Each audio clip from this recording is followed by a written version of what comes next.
Hello, love wrestling. It's Thursday night. It's 8 p.m. And you know what that means. It's another new episode of Between Two Beards.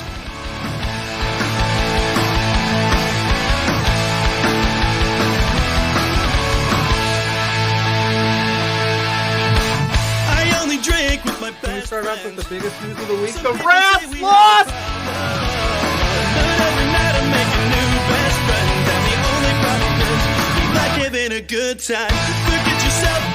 If you've got the budget, I've got the time. There he is. Hey, boss! There's the boss. Hey! The man with the finest beard on this screen. Canadian men, boys, shut the hell up. Let me talk. You see, the Rads are resourceful. When I got beef with somebody, I can find a way to talk to them.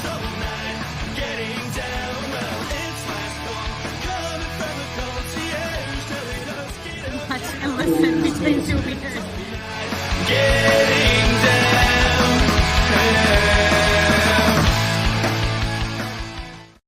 Hello, love wrestling. It is Thursday. It is not 8 p.m. as Lawrence has told us in the chat. It is not 8 p.m. It is 10 a.m. It's also Thanksgiving here down in the good old United States of America. Yes. We are celebrating today. Happy Thanksgiving. Pluggo, happy Thanksgiving. Thank you. But we are here. Yes. We're here for about the next 90 minutes or so. We got the lovely Ella J joining us around the 10:30 time frame. Zach, you're right. You need to change that. The Rads have we're not happy anymore when the Rads lose. That is true. Yeah, that whole thing is the Rads still just talking shit to us. Pluggo. We're friends now. We're all friends now. Why the 10 o'clock start time on Thanksgiving? Why don't we pull back the curtain to all of our friends here? For those that know, we can. This is what, our third Thanksgiving together, JPJ, if I'm not mistaken. Yes. And usually, because we're stuffing our faces around the 8 o'clock hour on Thanksgiving Day, and I have to sleep watching football. I'm in a coma at that right. I'm in a coma. So we usually pre-record this, put it on at 8 o'clock, and everybody can enjoy their pumpkin pie and their football and whatnot. But we had Ella J hit us up and say she wanted to come on for Thursday's Thanksgiving Extravaganza, and we couldn't quite figure out what to do. So we settled on, why don't we just go live when we record it in the morning anyway? Why don't we just do it live, get it out of the way? We've got way too much to talk about, and StreamYard only lets you go for an hour. So we need at least a little bit of spillover, because we got Survivor Series this weekend, which Ella J will be at. So of course we want to talk to her about that. We had Full Gear last weekend, which was a fun show. There was some good stuff there. Oh yeah. The Continental Cup got announced. There's just a lot of stuff. And JPJ's going to rank some Thanksgiving Day food. He's going to tier you a new one, friends. True. Carl Pito's in the house. Happy Thanksgiving, you amazing beards. Well, thank you. Happy Thanksgiving to you. And your beard I saw the other day is coming in quite nice. So keep it going.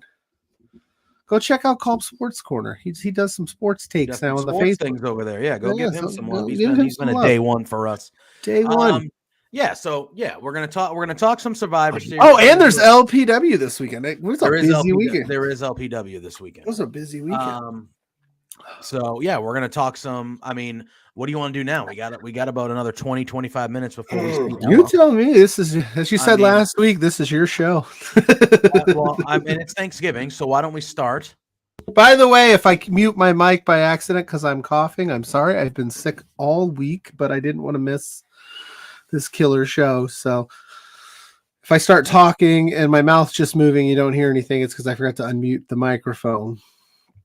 way to go. So what is before we do anything, what's your big plans for the day? Thanksgiving. What is JPJ doing? I used to go to my mom's. My mom hosted it forever, but now my sister has a big enough house, and her kid is old enough. He's a little bit over 1 now, so she's hosting it for the first time this year. So I prepared all the things that I need to bring. Last night and early this morning, I've been up for a while, as most of us are that cook or do any things like that. You've already been up for a little bit. Yeah, I prepped my turkey already too. So I've done that. I'm doing this, and literally when 11:30 a.m. happens and we end, I'm changing my shirt, doing my hair, and getting the hell out of here. If you guys want to see him do that live on Patreon, yeah.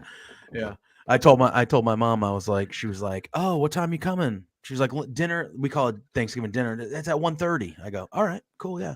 I was like, and I usually go early. I was like, "Well, we're going live this year, so." And she goes, "What?" And I go, "Yeah, the website I work for is not based out of America. They're based out of Canada.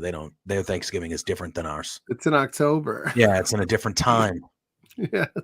And she's like, "Okay." And she goes, "Have you gone live?" And she's like questioning me like I fucking broke a rule, like I'm 12 again. And she's like, "What? Have you?" Do we got heat with Mama? Yeah, oh yeah, she's pissed. This is probably the only live special we're doing, to be honest with you. I don't try to upset the mom. Should we have gone earlier? Oof. I could have gone. I was up at 6 a.m., bro. Yeah, gone as early as you wanted me to. I would have woke up. Mama Puma was like, "I don't understand why you had to go live." I'm like, "Ma, it's not your business to understand why I have to go live. It's the sacrifices I make for this business." Oh man, all right. I got you. I blamed you. I blamed you completely. So you have heat. Did you? Oh 100%. Man, 100%. I actually blame Spencer, to be honest with you. I was like, boss needs us to go live. There we go. I was gonna say, if I ever make boss needs us to go live, and she said, "Oh, really?" I said, "You can write a letter. You can write a letter if you want." I don't know. A strongly worded letter to Spencer. I want your mom to write a letter to Spencer, and I want you to read said letter on air next week. Like I want that. Well, the thing is, right? I'm the turkey guy. I'm the guy that's in charge of the turkey. I cook the turkey. I carve the turkey. I do all this stuff, right? And I took that over. My dad passed away a long time ago from cancer, so I took over that. And now it's like, okay, well, I'm going to be there 45 minutes before we eat. So, and she was like, "Excuse me?" She's like, "Excuse me?" And I'm like, "Yeah." She goes, "So you're not going to be here to help?" I go, "Sacrifice. No. The numbers don't lie." Yeah, and she's like, "So you're not going to be here to help this morning?" I'm like, "No, not this year." And she was like, "Better be her exact words were, 'It better be the only you.'" That's what. Oh wow! Is this full shoot? I feel full shoot, brother. I told you when we were talking about it 2 weeks ago. I said I floated the idea and it did not go well. To go live at 8. Yeah, to go live. Period. It did not go well, and then we decided to do it anyway. So I told my mom to screw. That's what I did. Well, if you need in the most loving way possible. I'm a great kid. Okay, well. Said, "Ma, pipe down. Sit down in the back." We had tossed around about 10 different ideas for today, and this was the only one that made any semblance. My mom is one of those people, right? Where she's Italian. So if anybody in the chat is Italian or has been around Italian mothers, they don't take no for an answer. That's just one thing. They don't take no, and they expect you to do everything that they need you to do, right? And you're like, "Mom, I got it." Yeah.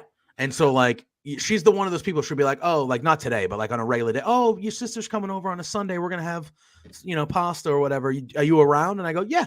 "All right. 1:00. Cool. Sounds good." If I'm not parked and in the apartment at like 12:57, she's calling me like, "Where are you?" If you're late, you're early. Where if you're are early, you? you're I'm late. Like, "You said 1:00. She goes, "Yeah." "Where are you?" I go, "It's 12:56.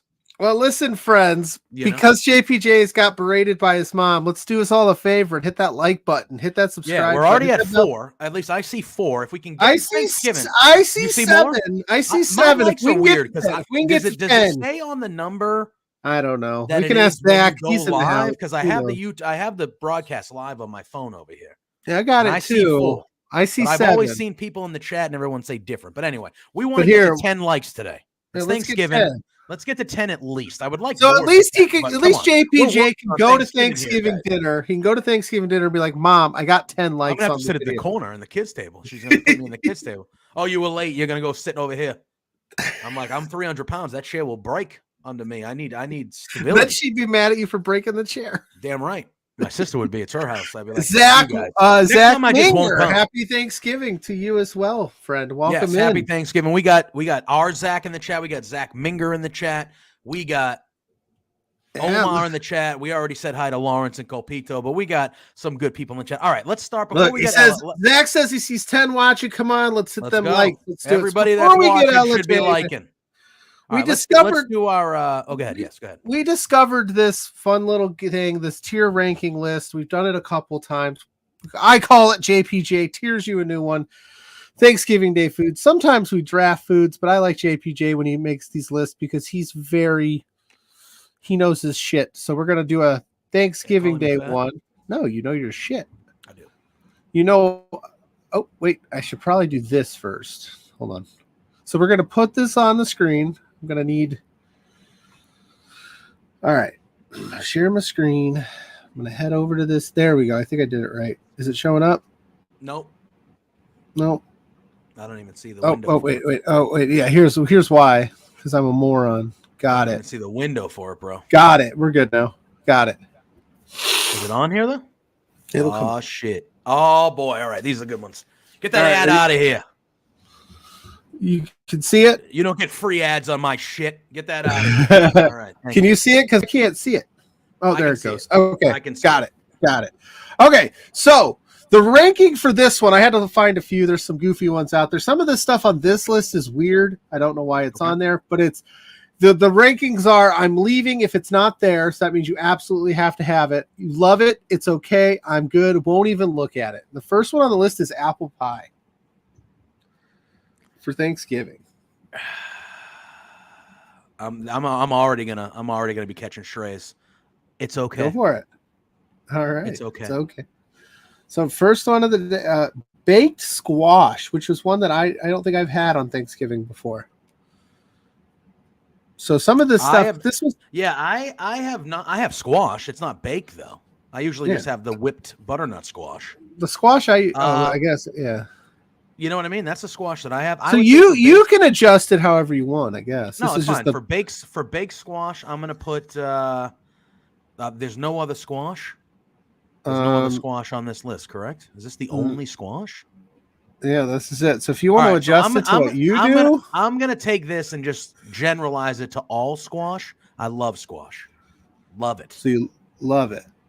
Got it. Yeah. This was because full disclosure, I went through about 5 or 6 different lists, and this was the most extensive with like a better variety than some of the other things. So baked sweet potatoes. Do you do sweet potatoes on Thanksgiving? We do a sweet potato also on the love. A lot of these are going to be on the love. I'm just telling you, I love Thanksgiving. It's my favorite. My favorite. Biscuits. I guess you can go biscuits or rolls. Like this is the bread. Well, there's dinner rolls. Oh, there's too, dinner rolls. Okay.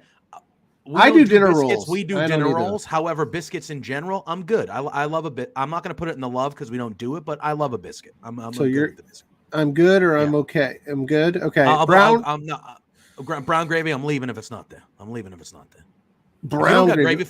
If you don't got gravy for my turkey and mashed potatoes, fuck yourself. You're not doing Thanksgiving right. What the hell's wrong with you? That's funny. Am I wrong? No, you got it. I made sure to buy gravy, and then this year we're doing a turkey breast and not a full bird because we're not having as many people. Okay, and it came with a gravy packet inside. I didn't even know. So now I'm sitting on like just a swimming pool of gravy. I might go swimming later in it. Brussels sprouts. Now this is one I don't do on Thanksgiving, but I don't do this on Thanksgiving. But I will say, I'm good. I'm good with the Brussels sprouts. I'm good with it. He's good with it.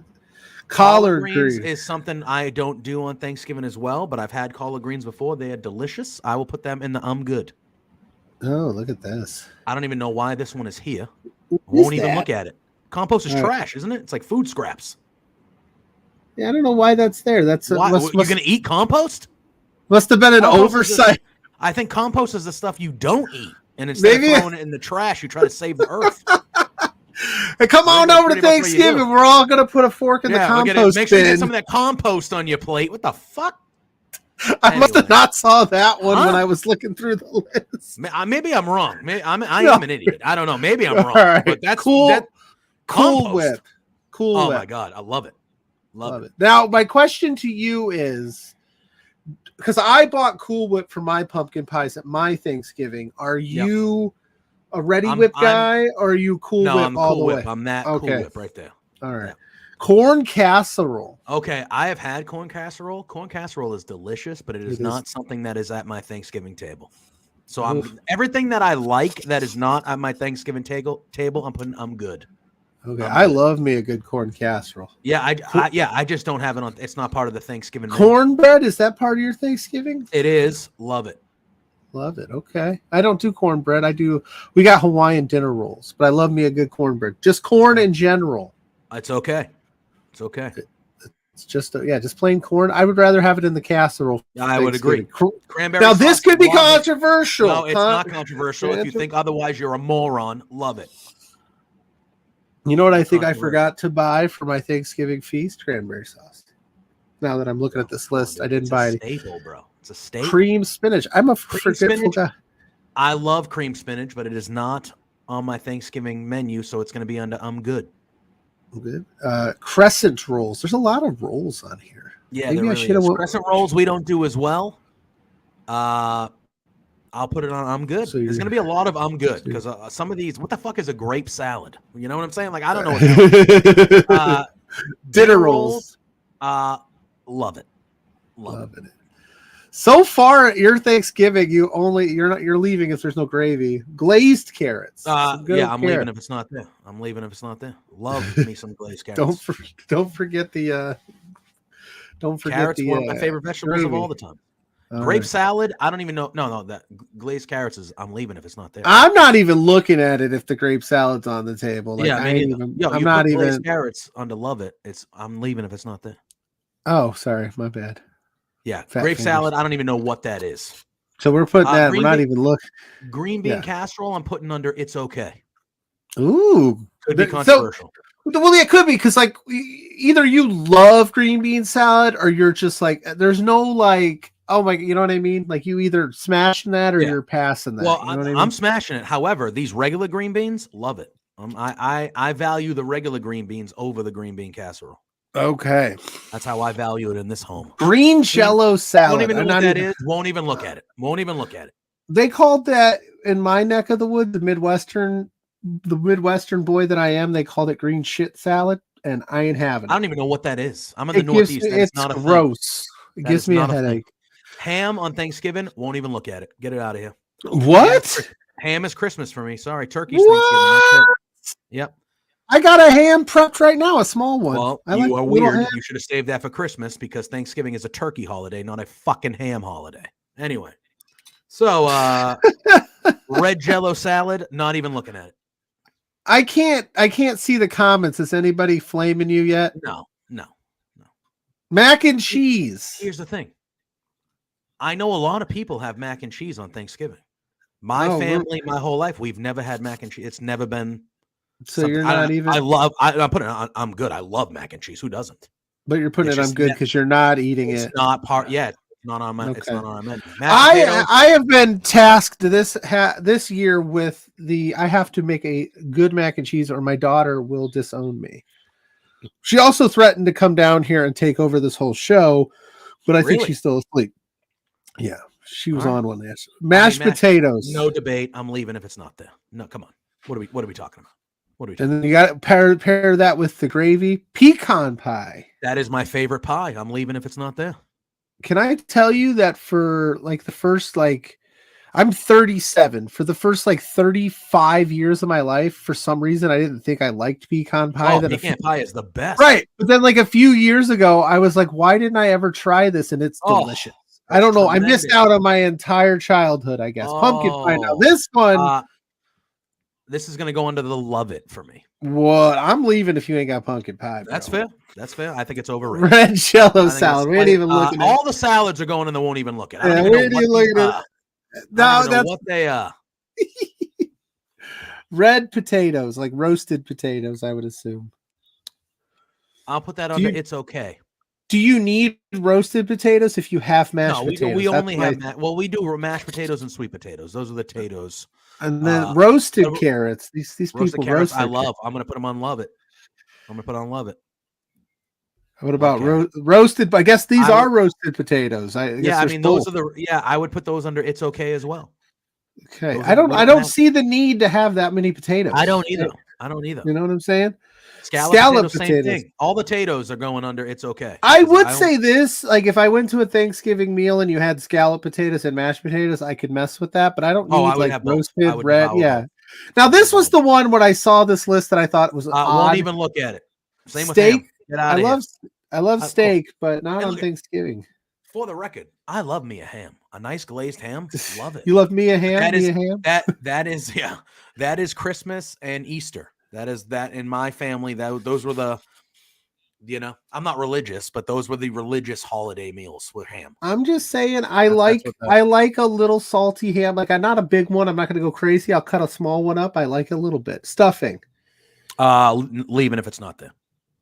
Of course. Stuffing is my number one. Stuffing is my number one side dish. Now, do you stuff the turkey with your stuff, or are you making that on the side? We do a little bit of both. You make some on the side, but we do this. We stuff it. We stuff it. Okay. Yeah. Sweet potato casserole. So we usually do the regular bake. We don't serve them in like the baked potatoes like they have that's in the Love It. Yeah, but we don't do a casserole either. We do it in a casserole dish, but we don't put the marshmallows and stuff on top. But I would say Love It. I would say Love It for me. Okay. Turkey. Leaving if it's not there, bro. That's what the whole friggin' Thanksgiving's based around. What if you would have been like, I won't even look at the turkey, I ate the rest?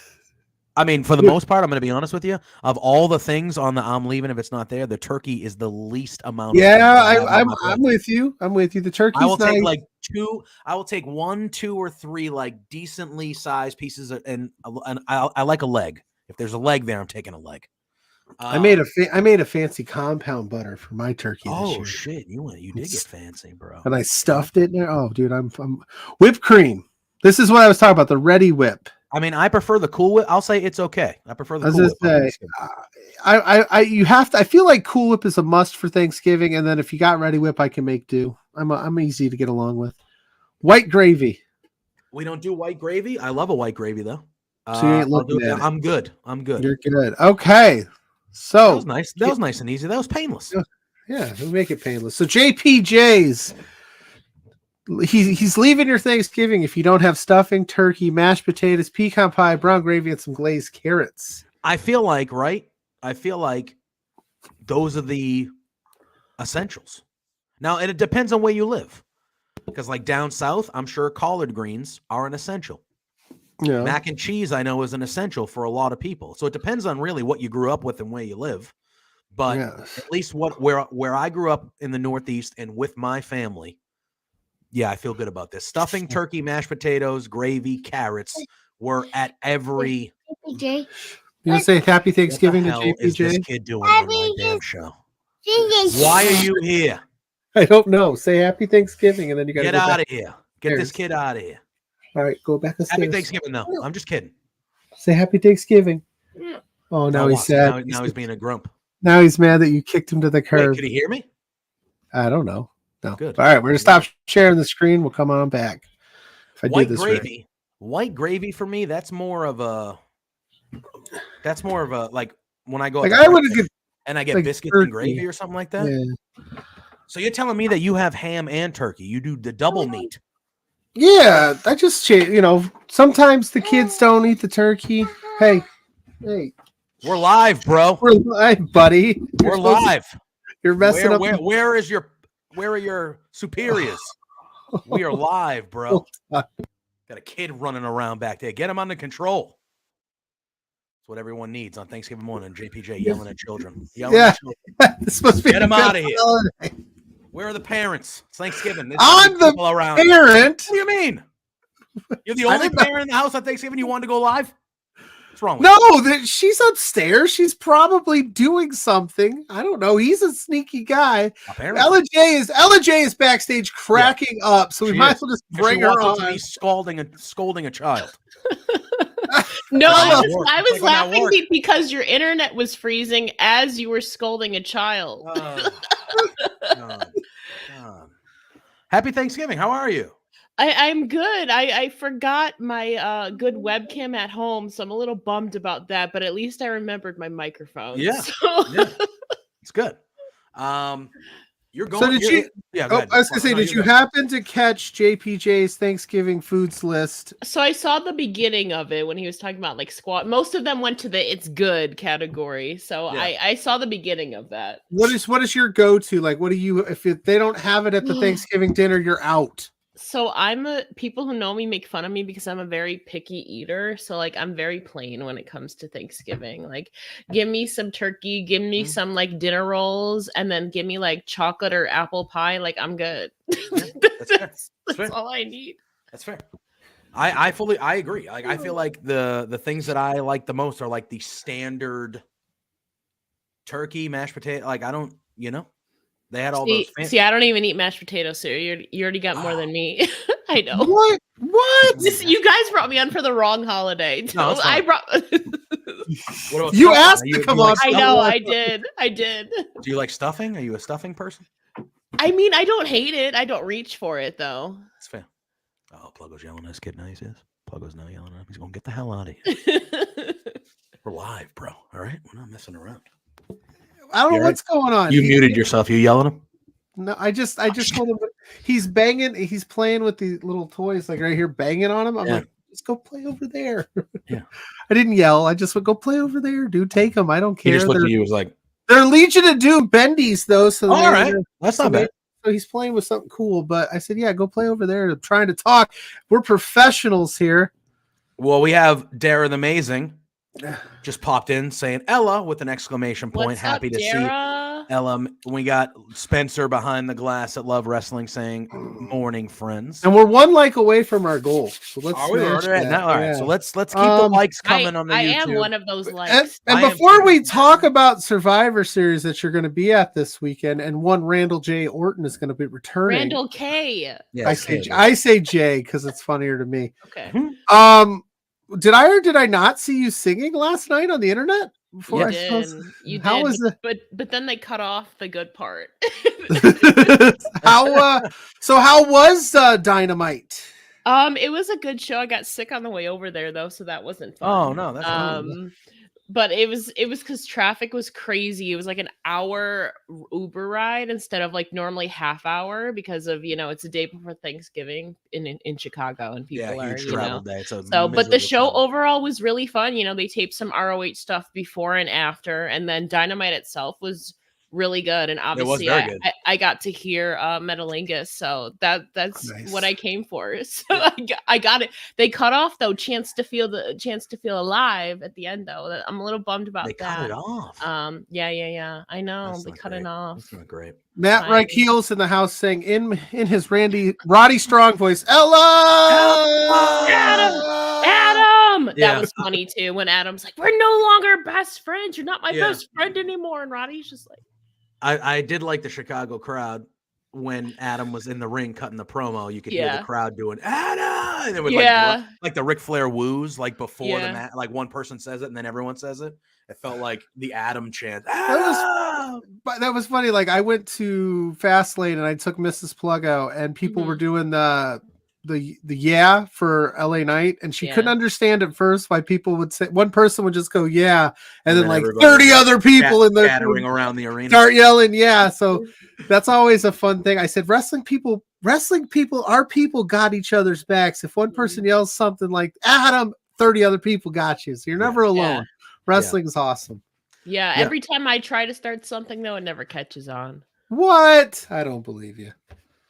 No, like my friends around me will try to start it, but after like 3 times and it doesn't catch on, we're like, nope. But I think that's fair because I have been to plenty of wrestling events where somebody is trying to get something started and they don't give up.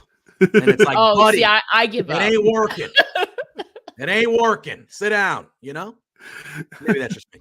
Listen, I'm still living high on the fact, and I still get DMs and tweets messages about the yeet from Cody at Fastlane. The yeet doesn't exist without you, bro. Yeah, the Cody yeet doesn't exist yeet without is in me. WWE canon now because of you. You should get some royalties. You should. I'm sending you checks for like 36 cents or something.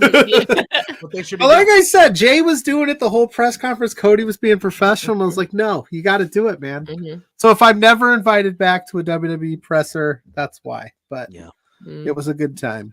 Speaking of which, you're going to be in Survivor Series. Did you get credentials as well for media, or are you just going? I did. Hells yeah. Hell yes. Be there for it. Yeah. And then how excited are you before we dive into this card? I'm cutting JPJ up that Randy Orton is back. I'm so excited. You know, it's going to make it even more emotional that I get to see his return live. Yeah. I can promise you, my one friend who I'm going with a couple friends are going to be filming my reaction. I have no idea how I'm going to react. Will you cry? Probably. I honestly, there's a very strong chance that I will. He's been gone for 18 months. Like that is a long time. I know. And I think I think, you know, it's in Chicago. You know, the discourse that's been going on for the last couple months. Is somebody going to show up? Is somebody not? I think a return like a Randy Orton, somebody like that is going to, it's going to make that other thing not matter or not take over. Well, I talked to somebody about it the other day. They asked me, like, why would they spoil Randy Orton's return? And I said, because if they don't, and even if it is Randy Orton as the fifth member of War Games, that other gentleman is going to still be like, well, it could have been, you know what I mean? So at least you temper the expectation going into Survivor Series that he may not show up. We still get Randy Orton. I think it's going to be a good time. I envision Randy Orton like RKO and like Seth or Cody or something. Oh, he's dropping Cody. So yeah, so dropping somebody. I don't remember. I think we were talking about this because I was on like during Mania week, I think last with you guys, and and when I was like, Cody's winning, like who could you know? And so I was like, who could Cody's first like feud be? And I said Randy. You know, leading up, if the plan is for Cody, I don't know. It could not be Cody and Roman at Mania 40. But if the plan is Cody and Roman at Mania 40, you need somebody else in that early, you know, December, January before Rumble to fill stuff in. And I mean, Randy's going to get that initial return pop, but we all know he's great as a heel. So if he comes and RKO's Cody at the end to set up something to lead into like Royal Rumble, I think that gives Cody a great opponent heading into Mania season. And then they can set up for Cody and Roman again. You know, I think Randy would be a great idea for that. Thanks for reminding me how passionate you were about Cody Rhodes winning at WrestleMania. I should have clipped it and played it here and been like, how wrong was LJ? There was so many other people though. We were there too. I remember that night I was watching it with two of my other friends, like when Roman pinned Cody. My one friend was crying. She couldn't believe it. My other friend was trying to tell himself, oh, they're gonna restart the match because there was disqualification or like interference. And meanwhile, I'm just like speechless. Like I'm not saying anything, like this wide range of emotions to this like shocking thing because we were so convinced Cody was gonna win. I was very over dramatic. I think I tweeted something along the lines of like, this is a decision that will haunt WWE for years to come. I think I said something like I was pissed. It's valid though. Like my whole timeline was just like, why? Like why? You know? Yeah. I still am. Every so often I'll bring it up so I go on a rant. I'm like, don't stop. I still get 8 months later, whatever it is, I'm still furious. I'm still furious that they didn't do it. Same. I was speechless. And it's crazy. Like Roman had 3 televised defenses in 3 months. Yeah. Cody and Jay had the same amount in 9 days for their title reign. Yeah. But they couldn't keep them. No, they couldn't. God damn it. All right. Well, yeah, I'm still. Again, we could talk about this the whole time we're here, but like we could. It was right in your hands. You guys can. I love it. I get so excited. But whatever. As of right now, I think we'll run it back next year in Philly, and Cody. I would hope I'll be there. I'll be in Philly, so I would love if I get to see the moment that Roman Reigns is dethroned. I would love that. It'd be nice. It would be nice. So yeah, we have 5 matches technically booked for Survivor Series. I think the wrestling community is working themselves into thinking that WWE has not announced that Nakamura, like whoever Nakamura is talking to here. Marco Stunt. Mm-hmm. Okay. Whoever Nakamura is talking to, like WWE hasn't announced that he's going to be on Survivor. Like everyone's just trying to create a way to get CM Punk to return at Survivor Series. And they're like, well, Nakamura's going to be there. He's going to do an open challenge. And it's like, well, they haven't announced that. And if it's not going to be CM Punk and Nakamura walks out there at Survivor Series and it's whoever it is, not going to go well. Not going to go well. So I do feel like I've seen a lot of discourse on the social medias of like, oh, well, Nakamura is going to do this and that. I'm like, unless it's actually happening, he's not even going to be on Survivor Series. So I don't know why everyone is kind of. It's possible. We've gotten last minute matches. It's true. And we still have SmackDown, but granted, he's on Raw. But yeah, I'm just trying to think of like. Because it's Chicago. It's right around. It's Chicago. That's where CM Punk lives. Oh, yeah. I love the way you say Chicago. Chicago. I'm kicking. I am kicking myself for not. Yeah, you're only a few hours away, correct? It's Black Friday weekend in retail. Retail's tough, man. I knew I have to work a rare Saturday, and I was like, I will just be absolutely drained. But I should have sucked it up. There'll be plenty of others. Sullivan in the house saying it is too early for beards. Never too early. Never too early. But we had special start time today because Ella's on. It's Thanksgiving. You know? All right. JPJ is going to get yelled at when he leaves. I already did. I got yelled at by my mom. It don't matter how old I am. My mom is still my mom. You know? Yeah, that never stops. So she's just an Italian mom too. So, you know, they can be tough. So we got 5 matches. We got 5 matches to discuss here this morning. Obviously, we have the 2 War Games matches, which we'll talk about at the end here. But I'm going to be honest with you. These 3 matches that are non-War Games matches, I'm looking forward to every single one of them. I thought they've kind of presented them very well, specifically The Miz and Gunther, which we'll talk about in a little bit because I'm actually really jacked up for that match. But let's start it off. We have Carlito going one-on-one with Santos Escobar. So over the last couple weeks, we've seen Escobar turn on Rey Mysterio, and then he had that long promo segment where he told the rest of the LWO to basically kick rocks and stuff like that. So it seems like he's going to be going on the heel journey by himself. I really like Santos Escobar. He's very, very good. And then we got Carlito, who this is his first pay-per-view singles match or PLE, like 16 years. Yeah, in a long time. Yeah. I'll let you are the guest, so I'll kind of let you go first. But what are you expecting from this match? Who you think? I mean, to me, and I don't know if it's the 3 of us. This seems like Santos. Yeah, we'll put you in a good match.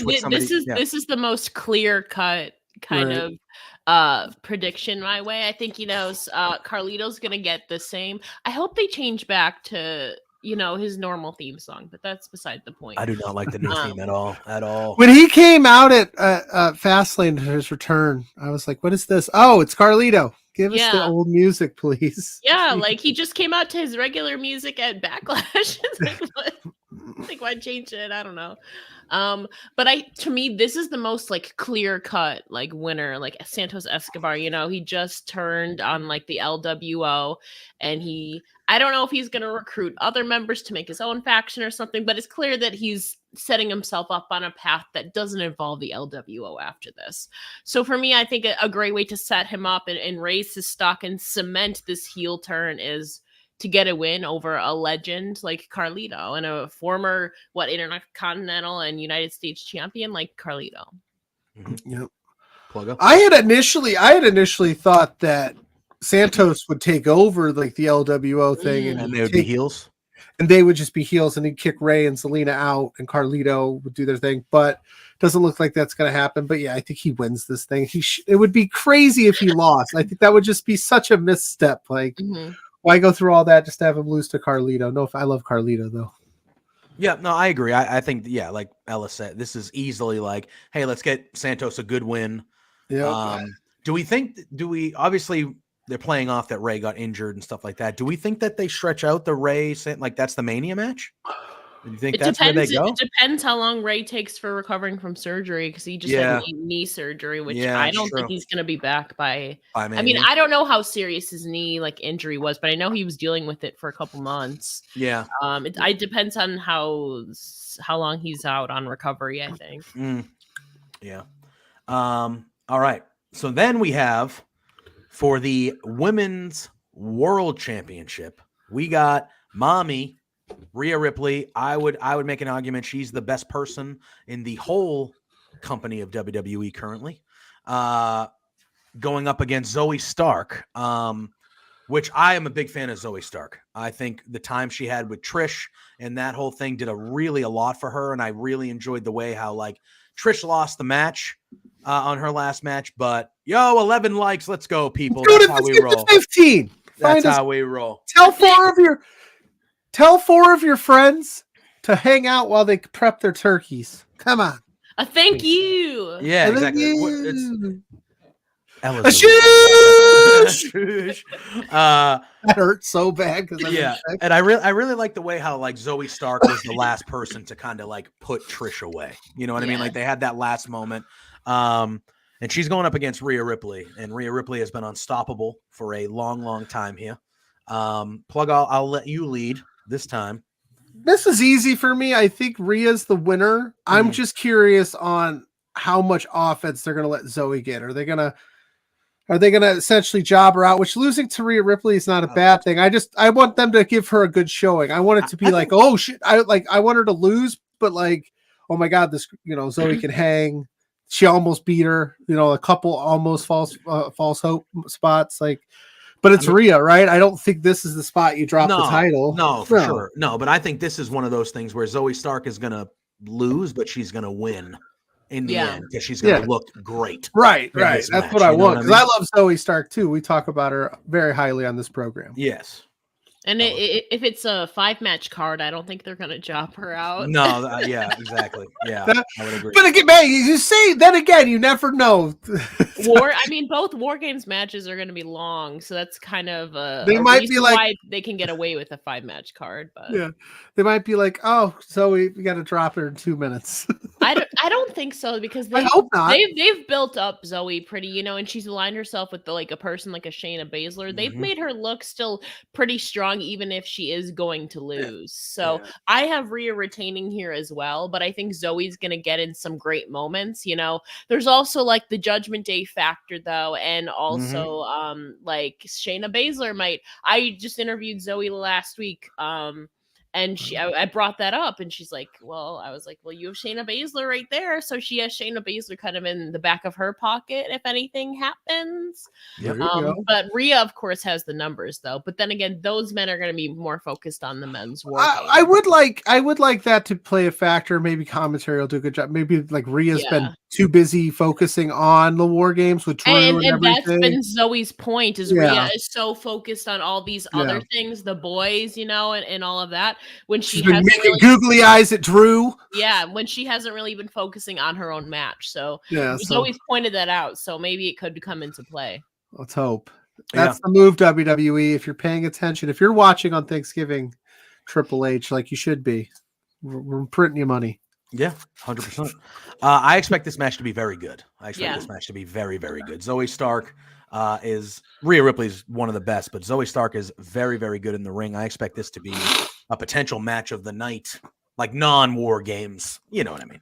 But I expect big things out of that match. And another match that I thought the build has been excellent for this. They've made me care about the Miz again, which they do every once a year or once whatever. They'll have the Miz do something. I'm like, yeah, the Miz. We have Gunther, the longest reigning Intercontinental Champion of all time, defending his Intercontinental Championship against someone who has won that belt a lot in his career, and that is the Miz. I would consider the Miz to be one of the better Intercontinental Champions. Isn't he one away from the record? I think he's one away from tying Jericho, right? He's 8. Yes. Yeah, so he's held it 8 times.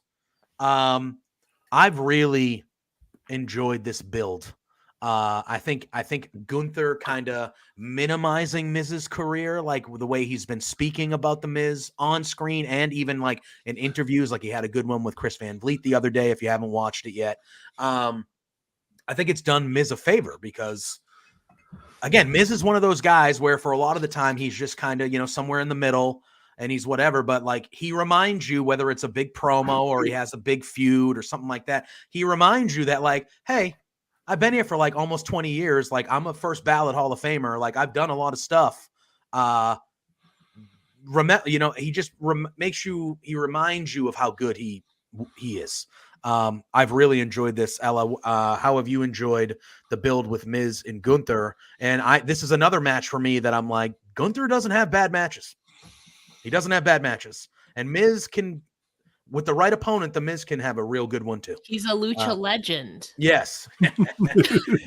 Yeah. I'm very much looking for, like, I'm very high on this match. I'm looking forward to it. So am I. Like I'm people who know me, I am a big Miz fan. I was there for Miz's first win of the entire year. So I'm going to be there for Survivor Series. So I like to think he gets the win when I'm in the building. There you go. The Ella factor. I mean, I've been going back and forth on this one because I mean, going back and forth on this one, I think if anybody is going to defeat Gunther, you know, it could be the guy who would then tie the record for the most Intercontinental Championship reigns. And Miz has just been turned babyface, so he's kind of hot right now. I get why people would say it wouldn't make sense because Miz, again, only has 3 wins this entire year.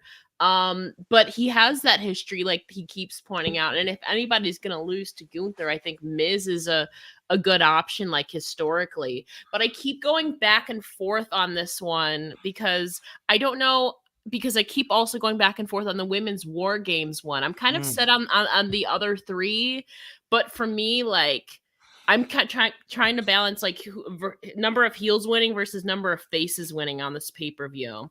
And I kind of, spoiler alert, I think the baby faces are going to win for the men's War Games team, but I don't know about the women's. I keep going back and forth. I keep wanting to say Miz, but it could also be Gunther.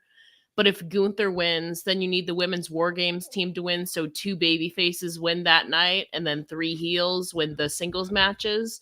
So I'm like, I don't know. I'm looking too far into this. So I don't know. I think it could go either way personally. I'm going to be really happy either way because I get to see Miz and Gunther go at it. Yeah. And what I've been, you know, I'll pass it over to you, Pluggo, but like what I've been telling myself is like, you know, Gunther passed the record. He beat the record. Yeah. And I think, and I was talking about this with Josh Robinson, who I was on one of his streams earlier this week, and we were talking about it. And he was like, yeah, I think like, a lot of people just expected Gunther to beat the record and then he would just lose it soon after that and then maybe elevate or whatever. But he's continuing to go and continuing to do this. And like when I think about, like you said, if it's not the Miz on Saturday, then when does Gunther lose the IC? Never. Is it never? Is it WrestleMania? Do they wait and they do the one-on-one with Sheamus? Like who is? They've done a one-on-one with Sheamus. Yeah, exactly. Yeah. That's what I'm saying. So it's kind of like I don't. Is it possible that Kaiser or Vinci cost Gunther the match somehow? Get involved? It's possible, yeah, because Gunther. And then they set something up there. It's very possible Gunther's been playing favor into Giovanni Vinci lately, and Ludwig Kaiser hasn't. I think it's a little bit too. I mean, they could just pull the trigger on it. We've seen it play out.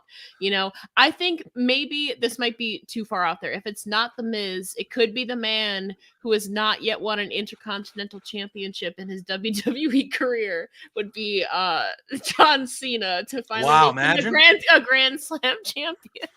Imagine. I mean, John Cena and Gunther would be a match that would be good to see. So different. But the way Solo Sikoa disposed of John Cena, I don't want Gunther chopping old man Cena.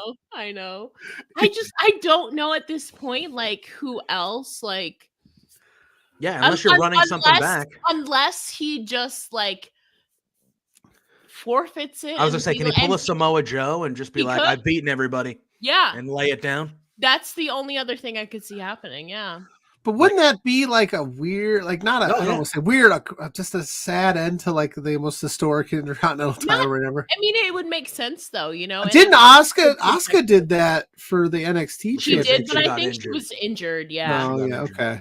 She got injured and they were going to bring her up to the main roster soon anyway. So they were like, yeah, we'll just have you be undefeated and you can just come up when you're healthy. Okay, so maybe I guess we could do that. Yeah, that's the only thing, because I've thought about it and I'm like, does the Miz have a chance to win this here?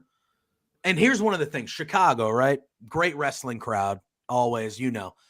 They're gonna, by the end of this match, the crowd's gonna be rooting for the Miz to win. I think the Miz is gonna get the shit beat out of him by Gunther, and he's not gonna give up. He's gonna be one of those type of matches. And he's going to get he's going to get a beating. And I think by the end of the match, that crowd is going to be full on like, we're rooting for the Miz here. We want the Miz to win this belt. I'm going to be cheering for him the whole time. Yeah, exactly. But I think, everybody joins in on me. Let me ask you, Ella, as a member, when you go to these shows as a member of the media opposed to fan, do you change how you watch the show? Because you're like a media member, so you try not to mark out, or do you just, you're there? No, I'm not one who is like overly expressive and like in general at wrestling shows. Like I'll do the cheers if people are doing them. I'll sing people's theme songs and like dance, but I'm not like overly expressive or overly loud at shows anyways, to be honest. Okay. And honestly, whenever I like attend a show, part of me like just switches to media all the time, because I can't go to a show anymore and like not cover it or like not post about it. So my mind shifts to like, has been shifted on like media mind for like the last 3 years, just like doing it. And I can't sit back and like just be a complete fan anymore. Just like my brain has been wired differently now. That's fair. That's fair. I was curious, because I was having so much fun when I went, and I was like, should I not be having this much fun? Like, no, like you can have fun, I just, for me, I also have like a certain I get what you mean though, because I have a certain threshold. I'm like, I don't think I should go over that until Randy Orton comes out. Yeah, then I can't really, we can't control it. Oh, no. I'm here for the Miz's Instagram post after this match where he's just bruised and battered. And I know. Like, he's just showing off. And he's like, oh, you guys, because this is, I think, a vehicle for Miz to be like, and you think I'm one of those just, I phone it in. And like the whole lead up to this match has been Gunther saying like, you're not, like, I don't know if anybody watched the interview that he had with Chris Van Vliet, but Chris Van Vliet asked him, hey, do any of the Miz's past accomplishments stick out to you?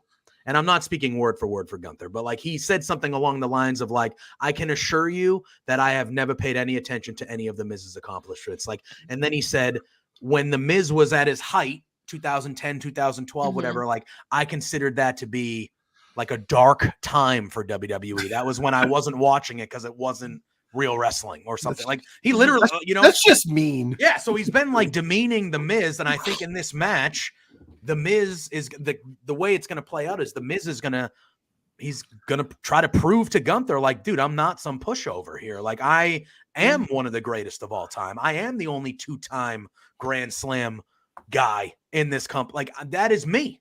I am the 8-time champion. And I think as he's proving it to Gunther, the crowd, there will be some people like Ella who are probably in the Miz's corner from the shoot. But it's Chicago. I expect Gunther to get a good ovation. People like Gunther, even though he's a bad guy, we all know how great he is. Yeah. So we respect him. But I think the Miz is going to win everybody over because he is going to take a beating and he's going to prove to a lot of people just how good he's always been, but it's just kind of his spot where it's. Then CM Punk comes out and goes, "That WrestleMania main event was supposed to be mine." Yeah, we'll see. We'll see. That'd be a hoot. All right. So now we have the 2 War Games matches. We will start with the women's War Game match. It is Damage Control, which is now Asuka, Bayley, Io Sky, and Kairi Sane, and I'm assuming Dakota Kai will be around potentially. I know she's still hurt, but she might be around against kind of a superstar team, really. You have Shotzi, who this is a good spot for her because she's going to be in the ring with literally 7 other all-time wrestlers. You know what I mean? So this is a good spot for her. And she is with Bianca Belair, Charlotte Flair, and now, as we found out last week, the man, Becky Lynch. Now, Becky Lynch is a Raw superstar.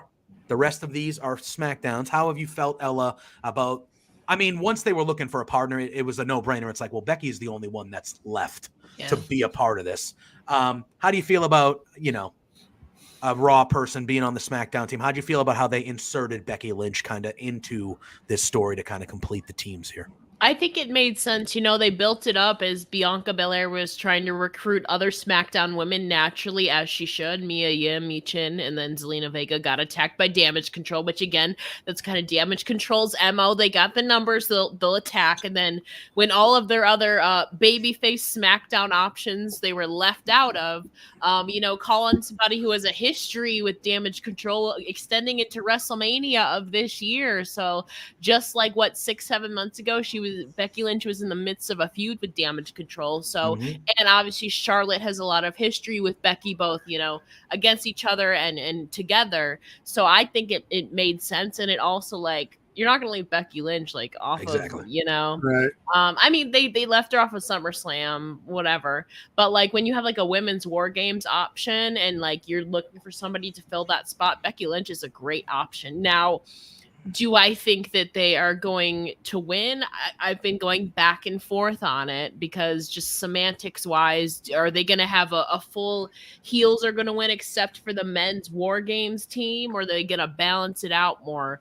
But now that I think about it more, I think, Damage Control, as much as Io's been killing it as a whole, though, Damage Control has been losing in multi-person matches. So I think with the addition of Kairi Sane and Asuka, Shotzi unfortunately is going to take the pinfall here, which makes sense though, because it protects Becky, Bianca, and Charlotte. And then it gets Damage Control back on track. And if the path is to shift Bayley, I don't know, Io could be going for the cover, or Bayley could be going for the cover or something, but then somebody else tries to insert themselves. We've been seeing some tension with Bayley and all of that.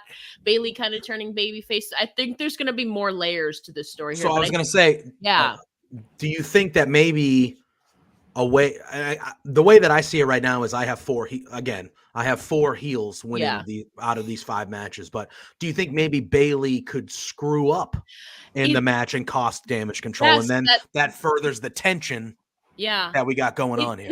That's also possible, which is also why I've been going back and forth, because I want to have that balance of heels and faces winning throughout the night, but also I can see it literally going any way this match. Either Shotzi is going to take the pinfall on this match, or Bayley is going to accidentally cost her team the match.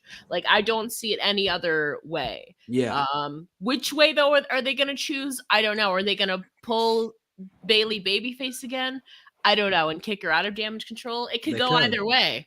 Yeah, because it's definitely they're still portraying it that Bayley is the de facto leader of Damage Control, but it certainly does not feel that way. Yeah, Dakota's been speaking up a lot lately. So.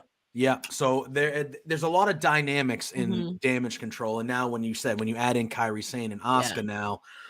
They're kind of new and fresh. They kind of revitalized Damage Control, so I feel like it would be weird unless there is some sort of shenanigan or screw up or something like that. It would be very weird for them to just lose the match when they've revitalized them a little bit and kind of gave them a fresh new kind of thing. Pluggo, how you feeling? But it's Charlotte Flair, man. That is the thing, and it's Bianca Belair and it's Becky Lynch. It's 3 people. Yeah, it's don't lose a lot. But that's 3, but there's a 4th factor. There is, yes. Yeah, and I think you're dead ringer. If Damage Control is winning, 1000% Shotzi is the one that they're not going to pin one of the other 3. Yeah. Most likely, Oh, he's back. He's back. He's back. He's what back. Are you doing? Hi, buddy. Look out, he's back. I don't. What are you doing? There goes your camera. Your camera's going sideways. Oh my god! All right, buddy. All right. Did he just throw something on the ground? What the hell? What was that noise? Oh, he kicked something. I don't know. Wow. That might. He tripped. He was sick of you. Yeah, he ain't having it. He ain't having it. Bye, buddy. What were we talking about? The War Games match. I like this version of Damage Control. I do too. I hate that they probably have to lose here. And that they're going to beat up Bayley. Do you think that happens here though? Maybe. I don't know. There's you said, Ella said, I'm torn on it. There's so many ways you could go about it. It's hard to imagine a team with Bianca Belair, Charlotte Flair, Becky Lynch losing.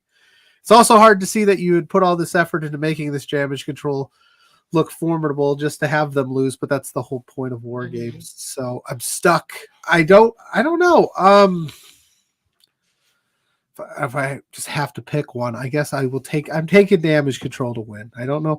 I'm taking them to win. They pin Shotzi, and then they still kick Bailey out of the group. You have 2 months until the next like pay-per-view, so you have a ton of time to build storylines throughout the holidays and leading into Rumble. Yeah. So like this is the one I have the most torn on because I like they celebrate separate of Bailey or something. Like there's still that's Bailey's Christmas gift is she's getting kicked out of Damage Control. I don't know. Do you guys want the full shoot? I just got a text from the wife that just said that Owen is getting on her absolute nerves. So he's just coming downstairs kicking things. That's so he's tripping over stuff, and he's just running wild. So Owen is in the holiday spirit. Owen's causing problems. Owen's ready for war games. Yeah, now, he might be. Before we talk about, so I noticed that the women's war game is a 4-on-4 and the men's is a 5-on-5. Isn't it traditionally 4-on-4? Or are the men just getting an extra person? Because I don't remember. Or is it 5-on-5? It was 5-on-5 last year, right? Yeah. So why don't we have 5-on-5 for the because women? Dakota Kai is injured. Yeah. That's why. Yeah. We can't find 2 more people. I don't know. Yeah, I think if Dakota Kai was healthy, I just wasn't sure because I remember like the Undisputed era was 4, right? Yeah. When they did it in NXT, I wasn't sure if it's a traditional thing or if it was just. I mean, it's been basically 4 or 5 has been the tradition. Okay. Yeah. But yeah, Dakota Kai being injured kind of hindered that. I feel like if you add a 6th person to the Damage Control, that's just too much. Yeah, a lot of people. I would agree. And then I think eventually, I think Bailey and Io, I think could be the WrestleMania match for that. For the belt there, and it's okay. We do not need to apologize. I am time down. I love how she just refers to your son as the child. The child. For the child, he keeps sneaking past me. Time down. Owen is a savage. Owen is. Yeah, usually he just kicks stuff. And why is she now, Mrs. Pluggo? Nice. Why are you? Does Owen have her phone? Are you sent the same thing 3 times? Repeatedly. Hey, honey, if you're watching, please hit that like. What? You gotta let her know. Now she's just doing it on purpose. Spamming the chat. She's spamming the chat. Is this a Mrs. Pluggo bot? Owen is a savage. He's usually it's an imposter. When we're in the back, like before our shows, like at our normal time, he's usually down there with Pluggo, and that last Thursday he was talking shit to JPJ. Oh my god, yeah. Like he was like, "What's up, loser?" And I was like, "Quit being like, bro." How old is Owen? He's 5. He's like, "What's up, loser?" Well, I wonder where he learned that, Pluggo. Yeah. He called me again. I didn't take offense to this, but he called me Santa, and he's like, "What's up, loser?" And he was doing that. I was like, "Bro." I'm like, I will fly the plane. Like, I will find a way to get to Pluggo's house. All right. And it will not be good for you. All right. Unbelievable. The disrespect. I was like, be nice. And then he said something mean to me. And he Jake said, F them kids. Yeah. F them kids. As Brock Lesnar said, I don't give a shit about it. They don't make a book on parenting. You just got to figure it out. But you just got to figure it out. Owen's a savage for some reason. I don't really learn. I'm a nice person. Yeah, from what I know. Whoa, Ella! Whoa. On camera, I don't know. Exactly. We've never seen. Are you a savage off camera? We don't know. No. Tell us the truth, Mrs. Pluggo. Yeah, literally 4 times. Mrs. Pluggo, let him know I'm a nice person. I try to be anyway. I just really want Bailey to win the Royal Rumble, so I'm trying to find a way for. I feel like that would be a nice little feather in the cap for Bailey to win the Rumble, so she can win the Rumble. Yeah, see, look at that right there. There you go. Put that on Pluggo the screen. is a saint. There it Putting it up. Pluggo is a saint. He paid his friend to say that. There. I did. Thank you, Ryan. The check is in the mail. Yeah. All right. We then have pretty much what you see is what you get. Okay, I can be mean. Don't get me wrong. I got it in me. We can tell. Wait, what do you mean? When was I mean? Nothing. What did I do? Nothing. We're good. What happened? Nothing. What? So we have the men. I feel attacked on Thanksgiving. No, you're fine. We're supposed to be nice, you two. Yeah, we are. It is the men's War Games match. War Games. How'd you feel about the way that Pierce did the War Games? Great. I liked it. I liked it a lot. He took his glasses off. War Games, and he was going back and forth, pointing at him, like warning him. Don't make me do it. I just find it funny that now's the time he's trying to reel in this roster. Yeah. Like it's war game season. Y'all got to get along now, but all year he's like letting everybody do whatever they want. Yeah. Oh, good stuff. So we have Judgment Day. It will be Damian Priest, Finn Balor, Dominic Mysterio, and J.D. McDonough going up against Cody Rhodes, Sami Zayn, main event, Jey Uso, Seth frickin' Rollins. Did I miss someone? Oh, and Drew McIntyre's on the judge. I was like, what the hell? Did I miss someone? And Drew McIntyre, and the returning Randy Orton will be the 5th member of Team Cody. Go ahead. Oh no, it's gonna be good. It's gonna be good. I have a question. Pop is gonna be a question. I posted this on my Facebook, and everybody. I had a bunch of people. Obviously, this is recency biased for me, but is this not like the babyface men's team the most over team we've like seen in quite some time? I mean, every pop that these 5 and Randy's gonna get a huge pop when he returns. Damn right. So like just the 4. It was when I posted it was just Jay, Cody, Sammy, and Seth, and the pops that the crowd gives for these 4, the entrances alone, if you were to do it in a traditional style, would have been like 45 minutes long. Mm-hmm.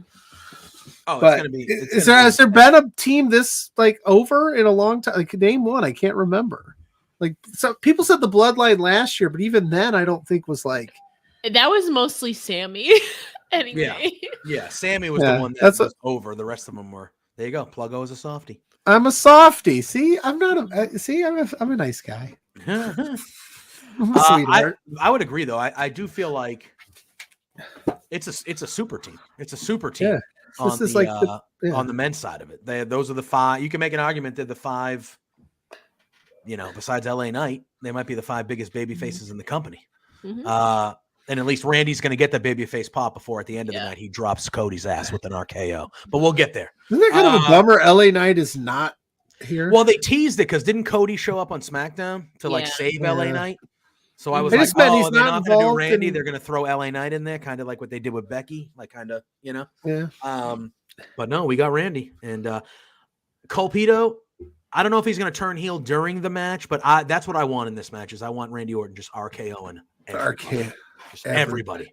I want him to go in a sequence where he's just dropping everybody. I feel like he has to, we saw when it was announced, you guys saw the photo of Jay and Jay's reaction, that continuity, because the last time we saw Randy, him and Riddle lost to the Usos when they were unifying the WWE Tag Team Championship. So that continuity is there. Randy's going to come back and get that initial pop, of course, but, he is the Viper, the Apex Predator. He could slither, but I don't know.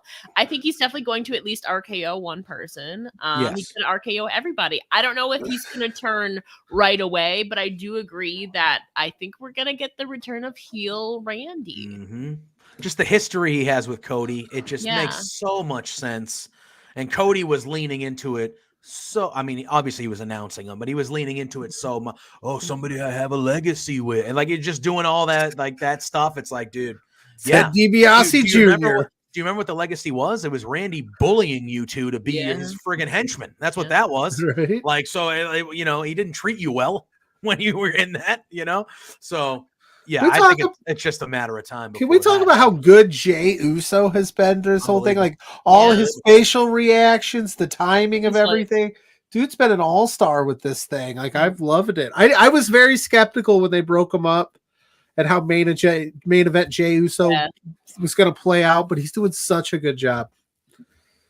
I just had to say that. I had to put that into the ether somewhere. The crowd is like always hype. Oh, they're always hype. That's one of the great visuals when he's doing that and they pan out and the crowd's doing that's a great visual all the time. I mean, look at it. It's his moniker, but like literally he turned himself in the story and Bloodline. Like he is, to me, Sami Zayn too, because Sami Zayn kind of got elevated to a different level of babyface, but I feel like Sami was kind of always liked by a lot of people. But Jey Uso was the biggest benefactor to me of the whole Bloodline story because he literally went from a tag team like Jimmy's on his own over there, but it don't feel like that. It don't feel like that when Jimmy comes out. It's like, no, if Jay comes out and you look at that and you go, this guy is a top of the card. Yeah. Like I could believe that Jey Uso could be a future WWE World Heavyweight Champion. like heavyweight champion. Mhm. I can believe that now. Which if you would have told me 3 or 4 years ago, hey, this who's, I would have been like, get out of here. Like, okay, yeah, you know. So I feel like he's been one of the guys that he benefited the most to me out of that whole bloodline. It's still kind of happening, but the bloodline story, he really cemented himself as somebody that the company can rely on singly moving forward. But do we think JD McDonough is playing the Shotzi role here? Where JD McDonough will be the one that, he's going to win it? He's going to pin Cody. Yeah. Is that what he's going to do? But do we think JD McDonough is the guy, like, they'll protect Priest, Finn? I can see Dom, maybe. Dom's kind of a little shit. But to me, I look at JD McDonough and I'm like, okay, that's like, if Judgment Day loses, he's the guy that's going to take the pinfall because, no offense, like, who cares about JD McDonough? As much as I don't like JD McDonough, I feel like it'd be kind of counterintuitive, though, especially because he was just made an official member of the Judgment Day and be like, after like 2 weeks, yeah, you're out. I mean, not that we haven't seen it before, but I feel like it'd be kind of counterintuitive for WWE to go, oh, you're officially in the Judgment Day now, but after 2 weeks, yeah, sorry, you're out. Do you know what I actually see happening? This is my vision. Given all of the kind of like animosity and turmoil within the Judgment Day, and especially with the Drew factor, I could see Drew claymoring the shit out of like Damian Priest and then just looking at like whoever on the babyface team and going, pin him, and then just walking off. Yeah, he's kind of the lone wolf. Yeah, he's a lone wolf, and they're already like not happy with him being there. He's not ecstatic to be there, so they could just start beefing. He kicks, he claymores, and then just walks off. They've already played it off where they've openly said to each other, "We don't like you." He said, "I don't like you. I'm just here because I want to kill Jey Uso. I got a problem with Jey Uso. That's why I'm here." Yeah. So it's one of those things where that could be something. Me and Josh, again, we're talking on his stream because we did a sim of this yesterday, and he had asked me flat out, "Do you think Damian Priest tries to cash in on War Games?" And I said, right now, I would say no. But then we started getting crazy, and I was like, because War Games doesn't start until everybody's in the ring, right? So you have all this, and listen, I'm going to get a little wild here. Uh-oh. Judgment Day has the advantage. We don't know who has the advantage on the women's side yet. The potato chip company is going to have a vote. Oh no, it's the baby faces. Is it official? Did they officially do that? No, but it's going to be. The fans are voting is going to be 1,000%. 1,000%. But Judgment Day has the advantage because Drew beat Jay on Raw. I don't even know if this would be allowed, but like let's just say Seth Rollins and Finn Balor start the match. Judgment Day gets the advantage. Damian Priest comes down. It's 2-on-1. They get the 3 minutes or whatever it is, 5 minutes until the next person, whatever. What if they beat the shit out of Seth and Damian Priest is like, I want to cash in right now? Yeah. Right now. Is that possible? Is that something that can happen? Anything is possible. Anytime, anywhere. That's what it says, right? As long as there's a ring, yeah. So in my brain, I was like, how can this get like really crazy? Like, could he do, even if it's 3-on-2, 2-on-1, whatever, at one point Seth is incapacitated and Damian Priest in the middle of the match before everyone's in just goes, ref, you come inside, I'm cashing in right now. Sorry guys, we gotta pause War Games for literally a seconds. Like, is that something that could happen? I mean, that's too insane. It's not. It probably wouldn't. It's not too insane though. It hasn't been done before. It's something fresh. It would be fresh and new, and it would be different. The WWE loves doing news. Like sometimes it just popped. We were just shooting the shit about it, and then it popped in my brain. I was like, "What if it got really crazy?" And then the way happened, like, is that possible? The way Seth did it at Mania to turn it into a triple threat. Yeah, exactly. That match wasn't over. Like he inserted himself in the match, and it became a triple threat. And then imagine having it even be official yet because you got to wait. Now you got me excited. Imagine having the rest of the War Games match. Damian Priest is your champion now. Like, could that? I don't think it will happen. But like, it's possible. Anything is possible. I don't know, but So we think the babyface team is winning? Yes, I think so. Yeah.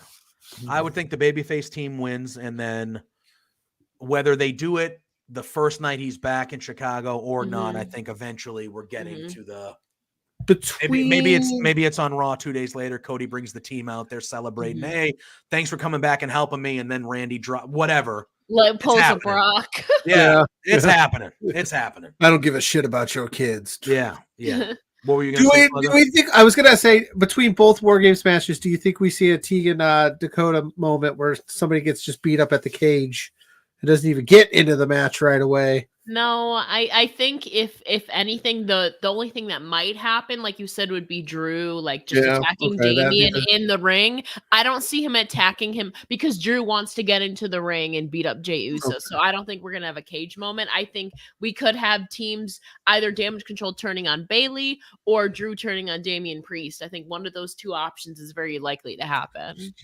Okay, so how are we gonna stagger this bad boy? Is it gonna be War Games match, then the three that are the final? We're gonna go at the beginning.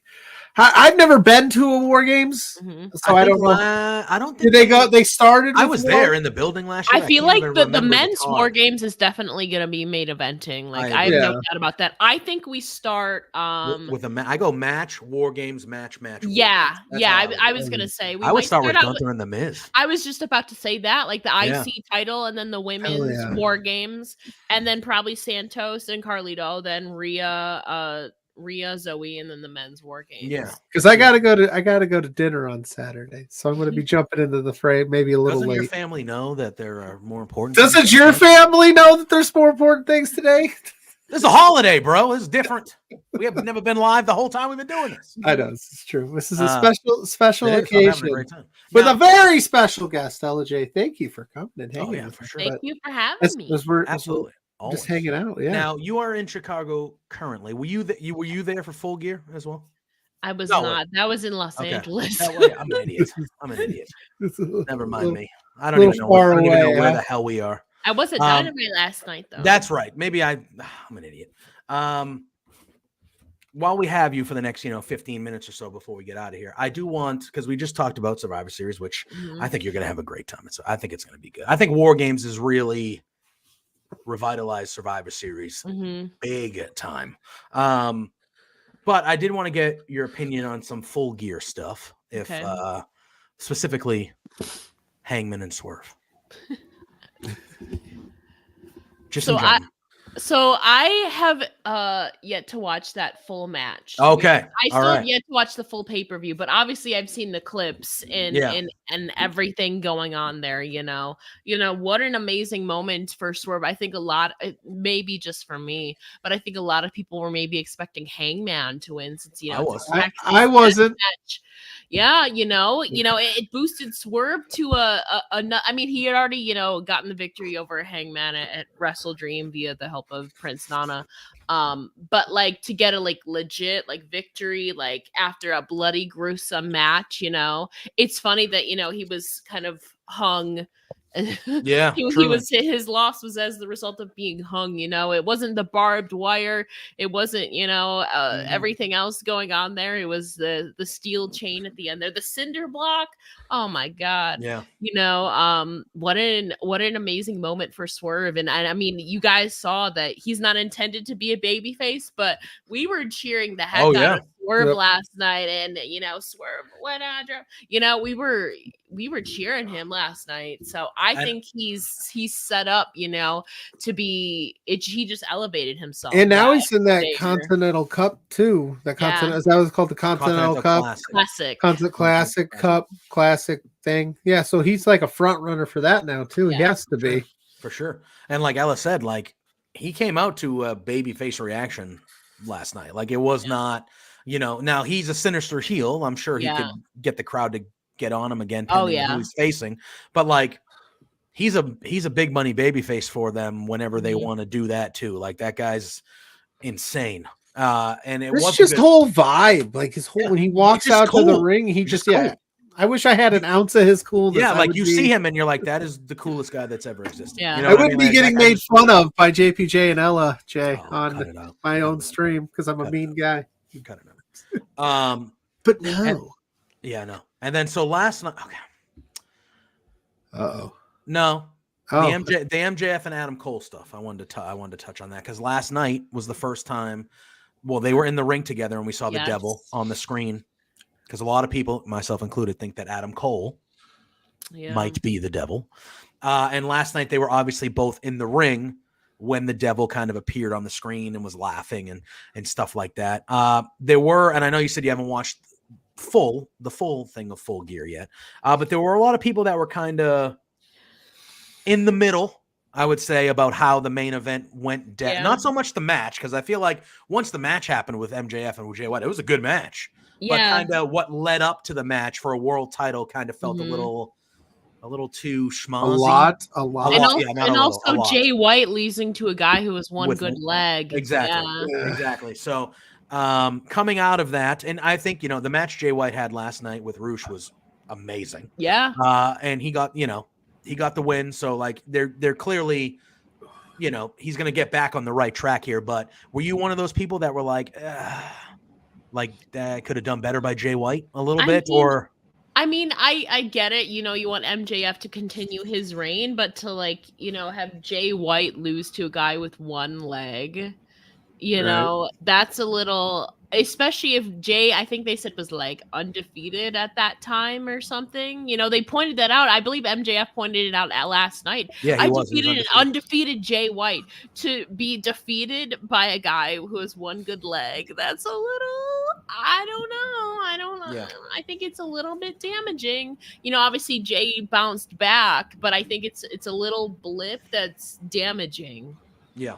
I agree. Yeah, well, I had talked earlier, if he didn't find a partner for the ROH tag, this super MJF thing is, that's a lot, and it doesn't help a guy like Jay White to have to lose to a dude on one freaking leg. I didn't like it, only because, like I said, I don't think they needed to do all the stuff they did to get to what they wanted to do. I think it was very overproduced. But then again, the match itself, like you said, JPJ was awesome. But too much for it. You don't need all that. So just the story was so good with what you had. Yeah, that was anyway. I agree. And now we're gonna get Samoa Joe and MJF at World's End at the end. Yeah, in MJF's hometown. Yes. I think it's time. Yeah, I think Samoa Joe's going to beat him. You got to, I think. Yeah, I think Samoa Joe's going to beat him. Now, do you think that the devil... Because if he dropped that title for no reason, just to drop it, and he doesn't come out with a world title, what are we doing here? That's what I'm going to say. Mm-hmm. Yeah. And again, we know that Adam Cole is injured. We know that he's been saying, I'm going to be out for a very long time. I got to do this. I got to do that. But I know Fightful confirmed that he actually was injured and had surgery and stuff like that. But no, and maybe I missed it. I don't read everything. But I don't think anybody has said what the timetable is for Adam Cole. No, has that been out there at all? No, and I don't think it's definitely not his Achilles heel, which would keep him out a long, long time. If it's unless you're Aaron Rodgers.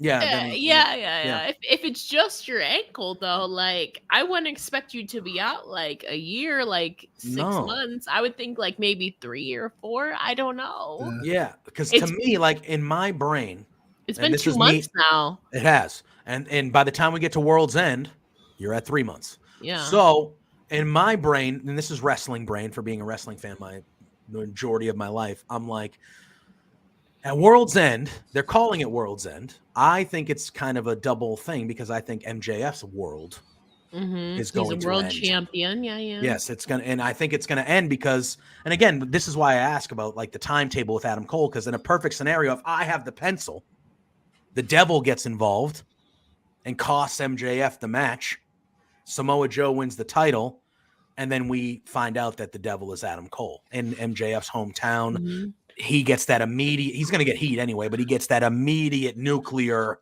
no, MJF's our guy, you bastard, you piece of crap, you turn on your best friend. He did all this crap for you. Yeah. He turned into this because and of he's you. been trying to change. Yeah. And then he's just going to revert back to. Exactly. And that's what it is. Cause this is the first time that MJF has had a friend. I think still people though, even if MJF does revert back after this hypothetical Adam Cole situation, I think people are still going to cheer for. Oh, for sure. MJF. For sure. Yeah. Even when he was at his height heel, anytime he's in New York, they just love him. So I love that.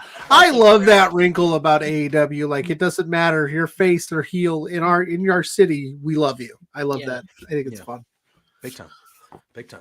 So we only got a few minutes left. I don't know if you want to. We got Richest Rad Team of the Week. We got to pick, and then we could do we could talk a little football and get out of here quickly. But Buffalo Bills are struggling, Ella. I'm not even a big football fan, but I know that we were up 3-1 in our first 4 games. And you lost to my terrible New England Patriots. My New England Patriots may be the worst team in the league. They are awful. I don't really have any loyalty to football, so I'm good to waiver whenever we're done. Okay. So why don't we do that? We'll play Richest Rad Team of the Week. We'll do some thanks and thank yous. I was going to say, we'll do what we're thankful for, and then we'll get out of here because I know JPJ's mom is waiting on him.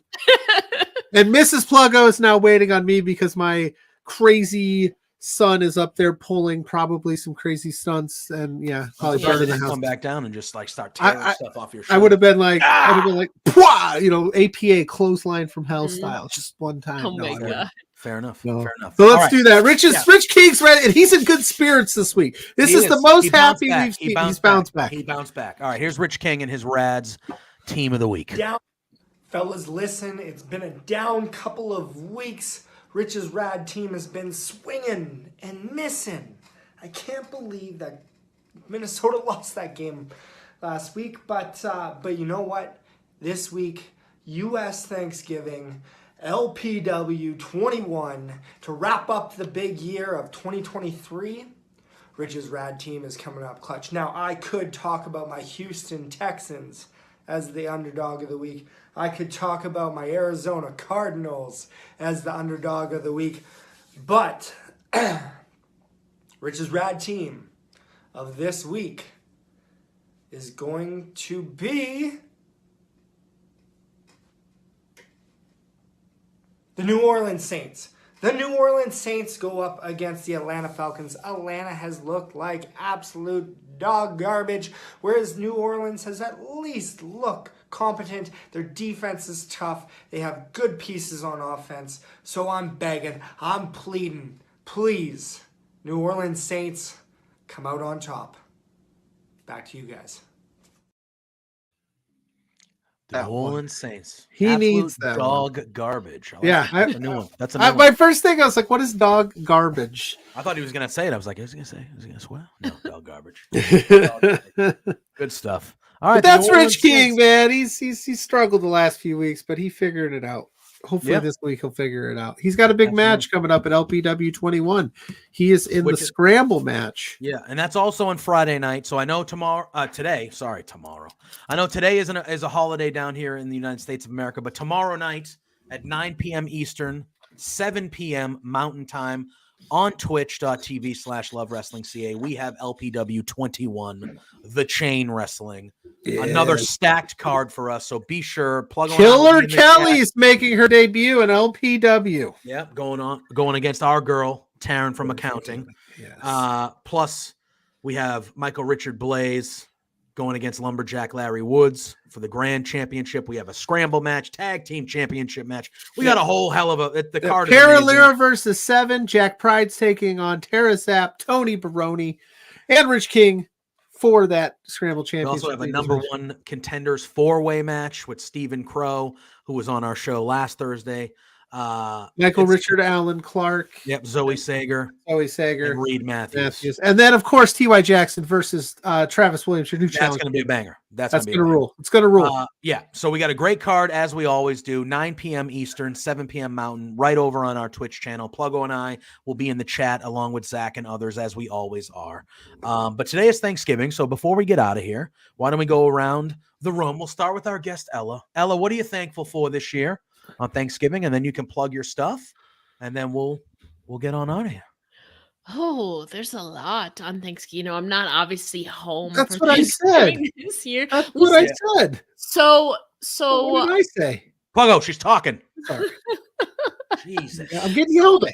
So that's why we had a preemptive Thanksgiving thing last weekend, because we knew I was going to be out of town. So I was thankful for my family for making arrangements, otherwise. But, I'm very grateful for all my, friends and family who've supported me, and, my my career and my passion for doing this, which is why I'm in Chicago today instead of home. So, yeah, I'm very grateful for everybody that I've met through wrestling, and then obviously my friends and family for supporting me through it. Love it. Oh yeah. So obviously you'll be at Survivor Series on Saturday, but yes, I plug will. your stuff. Anything you got coming up down the pipe that's looking pretty fun.